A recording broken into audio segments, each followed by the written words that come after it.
From my page the way of USA. আজকে আমি আলোচনা করব রবীন্দ্রনাথ এর সাহিত্যের কিছু দিক নিয়ে। রবীন্দ্রনাথ আমাদের কাছে, স্পেশালি আমার কাছে, আকাশের মতো। রবীন্দ্রনাথের ব্যাপ্তি আকাশের মতো বিশাল।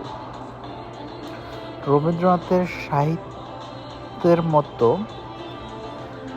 রবীন্দ্রনাথের লেখা, রবীন্দ্রনাথের শব্দচয়ন ওর সাথে কম্পারেবল সাহিত্য পৃথিবীতে খুঁজে পাওয়া সত্যিই কঠিন, অসম্ভব রকমের কঠিন।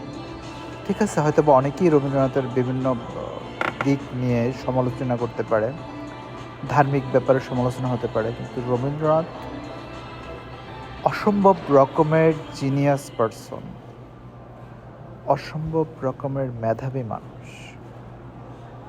শুভ জন্মদিন রবীন্দ্রনাথ।